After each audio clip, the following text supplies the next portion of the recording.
Okay, so I had two videos that were sent to me by the community. And this first one is about the Florida crash. If you're not sure what the crash is, it's basically the housing crash. I was going to show this one later when I had some more content on Florida, but I figured, hey, why not? Because I know the GTL community loves seeing these kind of videos. It's like watching a car crash in slow motion. But unfortunately, this car crash is going to have some Canadians involved in it as well. So let me share this with you in a bit. Now, we're all aware of the Orange McNugget's threats to not open the Gordie Howe Bridge. And we all know it's because of his billionaire friend, the ones that own the Ambassador Bridge.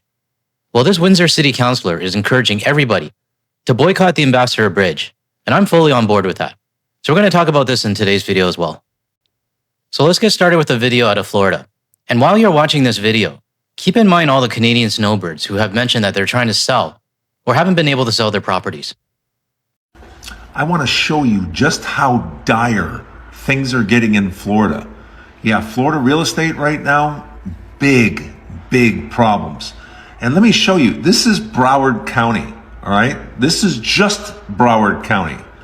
There are almost 18,000 homes for sale in Broward County.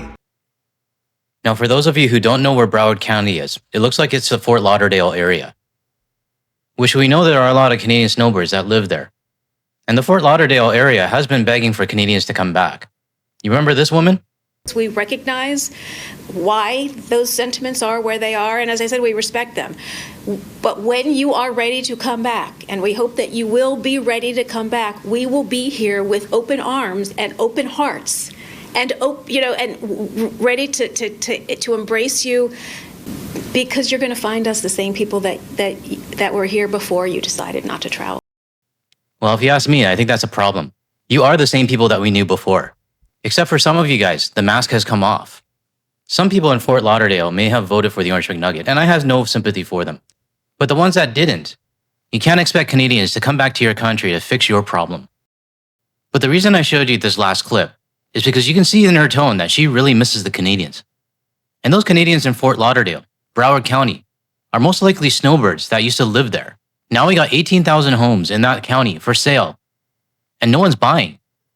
Now, I'm not saying all 18,000 are snowbirds. I'm going to guess it's probably, 15, maybe 20%, maybe even lower. But regardless of that, these snowbirds have a big issue right now. They're competing with a lot of people. Yeah, take a look at this. Look at the sea of red. Now that's Deerfield Beach to Hollywood. That's a very... Now, I don't know what website he's using, but that map looks like it has chicken pox. I'm going to try to zoom in a little bit, but it's going to look fuzzy. But the point I want to show is that these red dots, or the chicken pox, for each dot, there's probably a cluster of them for sale. I'm going to guess anywhere from 5 all the way up to 100. Maybe even more if it's like a complex or an apartment or something like that. But you have to wonder, how many of these are snowbirds? Small area. And there's over 18,000 homes for sale.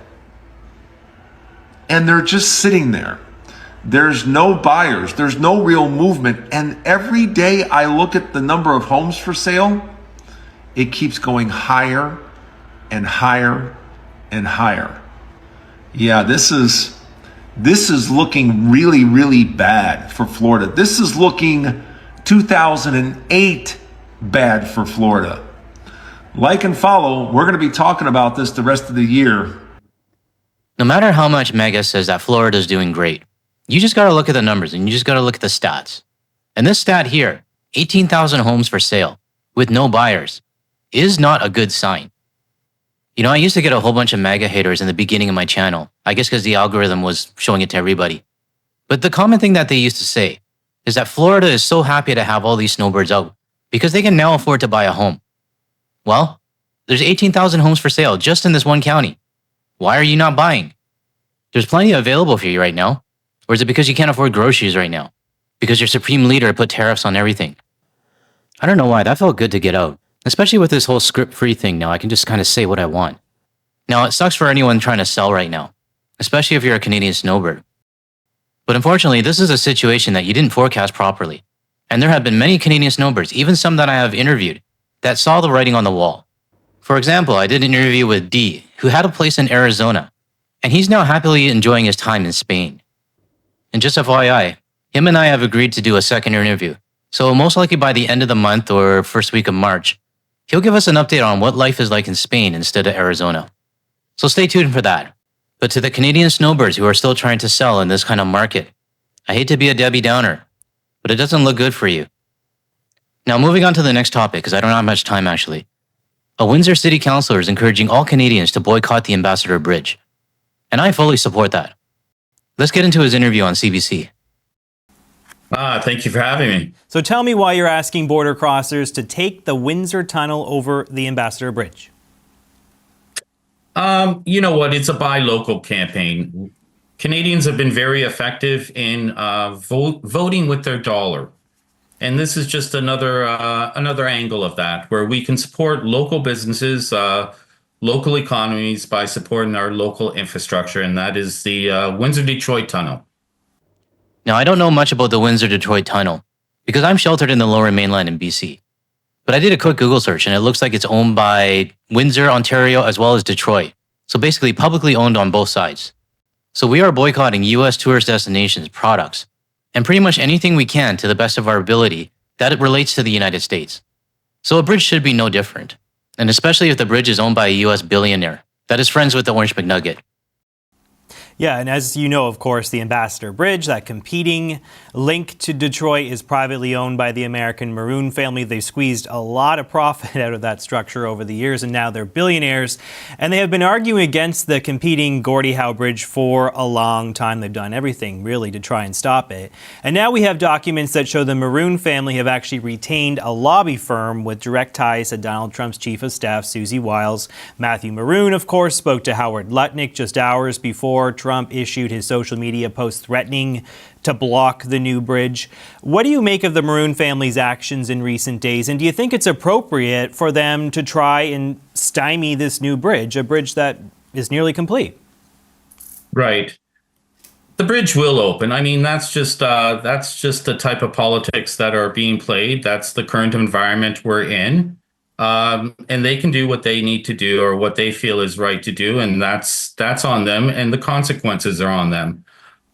We have to do what we have to do as Canadians, and Canada will emerge more resilient, more diversified, and stronger and better than it was before as a result of this. And this is just a desperate effort to maintain those profits for as long as they can. Every day that bridge is open in comparison to the new Gordie Howe Bridge, which is far superior, far more modern, state-of-the-art, the best in North America currently. Every day that it stays open, that's millions of dollars in their coffers. So they're doing what they do as a business, and we're doing what we do as elected officials, and that is educate our public, educate the taxpayers to make an educated choice so that they can support local in comparison to foreign. Now you can see it's all about the money for the Maroon family. And they've always been scared about having a second span, digging into their profits. But this whole incident just shows how the abuse of power is happening south of us. But the Democrats are going to be investigating, although I don't really think anything is going to come out of it. So what we can do for now is just continue the boycott, although it's going to be easy for us watching right now, because we're still not going to the United States. Now I'm going to fast forward the interview a bit, because the CBC host asked the question whether Canada should buy the Ambassador Bridge. Would you like to see the city, the province, the federal government, or maybe a combination of the three buy the Ambassador Bridge? I know that has been floated as an option in the past. That would end the Maroon family's kind of hold over this crucial cross-border artery. It would put that project in our hands, as you say, by a Canadian right now. That seems to be the theme. Is that something that should be considered, buying the Ambassador Bridge, and then we're done with the Maroon family?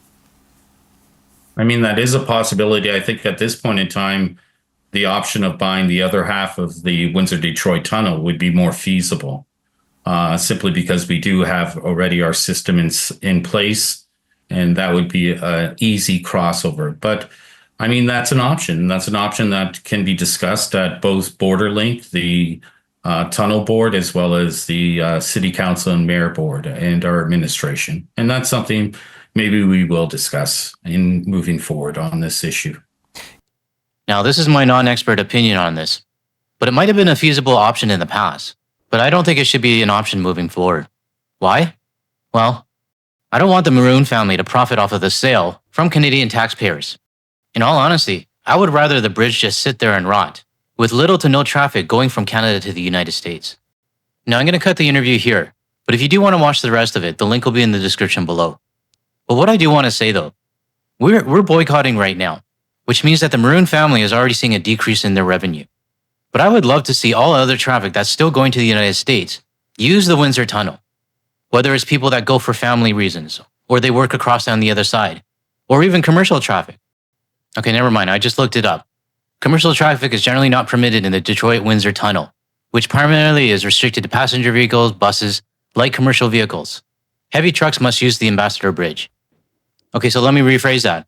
Any traffic that's still going over, whether it's for family or work purposes, use the Windsor Tunnel. And when the Gordie Howe Bridge does open, I would hope the commercial traffic moves over there. So a question for everybody watching right now. Should we be boycotting the Ambassador Bridge? Let us know in the comments below. Okay, that's all I got for today's video. Before I go, I do want to thank the community, because I have seen a whole bunch of comments from you guys saying that my videos are actually getting better since I dropped reading the scripts.